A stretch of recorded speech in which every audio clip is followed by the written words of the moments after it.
पूर्व मंत्री व औराद के विधायक प्रभु चवन ने क्षेत्र के सार्वजनिक अस्पतालों में उत्पन्न हुई दवाइयों की कमी के मुद्दे को विधानसभा के बजट सत्र में उठाकर सरकार का ध्यान आकर्षित किया। ಸಮಾವೇಶಕ್ಕೆ ಪೂರಕವಾಗಿ ನಮ್ಮ ಕಡೆ ಮೆಡಿಸಿನ್ ಕೊರತೆ ನಮ್ಮ ಕಡೆ ಬಹಳ ಇದೆ. ನಮ್ಮ ಬಿರುಗಡೆಯಿಂದ ನಮ್ಮ ಕಡೆ ಬಹಳ ಮೆಡಿಸಿನ್ ಕೊರತೆ ಇದೆ. ಅದಕ್ಕಾಗಿ ತಮ್ಮ ಮುಖಾಂತರ ಮಂತ್ರಿಗೆ ವಿನಂತಿ ಮಾಡ್ತಾ ಇದ್ದೀನಿ. ನಮ್ಮ ತಾಲೂಕು ಬಾರ್ಡರ್ ತಾಲೂಕು ಇದೆ, ಇಲ್ಲಿ ಮಹಾರಾಷ್ಟ್ರ ತೆಲಂಗಾಣ. ಅದಕ್ಕಾಗಿ ರೋಗಿಗೆ ಬಹಳ ಆಗ್ತಾ ಇದೆ. ಅದಕ್ಕಾಗಿ ತಾವು ಮೆಡಿಸಿನ್ ಕೊರತೆ ಯಾವ ತರ ತಾವು ಇಲ್ಲ, ಈಗ ಹೇಗೋ ನೋಡಿ ಮೆಡಿಸಿನ್ ಎಲ್ಲಾ ಕಡೆ ತಗೊಳ್ಳೋದು ನಮ್ಮಿಂದ ಸಪ್ಲೈ ಆಗಿರೋದು.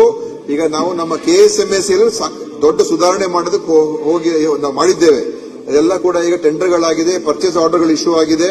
ಎಲ್ಲ ಈ ತಿಂಗಳು ಕೊನೆಗೆಲ್ಲ ಬರ್ತಾ ಉಂಟು. ಅದು ಇಡೀ ವರ್ಷದ ಸಪ್ಲೈ ನಾವು ಸ್ಟ್ಯಾಗರ್ಡ್ ಸಪ್ಲೈ ಮಾಡ್ತಾ ಇದೀವಿ. ಸೊ ಹೇಗೋ ಅದ್ರ ಬಗ್ಗೆ ಮೋಸ್ಟ್ಲಿ ಚರ್ಚೆಗೆ ತಗೊಳ್ತಾ ಇದ್ದೀರಾ. ಇವತ್ತೇನು ನಿಲುವಳಿ ಸೂಚನೆ ಬೇರೆ ಇದೆ. ಸೊ ದೀರ್ಘಕಾಲ ಚರ್ಚೆನೂ ಆಗ್ತದೆ. ಎಲ್ಲಾ ಮಾಹಿತಿನ ಅದ್ರಲ್ಲಿ ಇಡ್ತೀನಿ ನಾನು, ಎಷ್ಟಿದೆ, ಎಷ್ಟು ಸಪ್ಲೈ ಆಗಿದೆ, ಎಲ್ಲೆಲ್ಲಿ ಯಾವ ಹಂತದಲ್ಲಿದೆ ಅಂತ. ಅದಕ್ಕೋಸ್ಕರ ಅದನ್ನ ಆ ಚರ್ಚೆಯಲ್ಲಿ ಎಲ್ಲಾ ವಿಷಯಗಳನ್ನು ನಾವು ಮತ್ತೊಮ್ಮೆ ಮಾತಾಡೋಣ.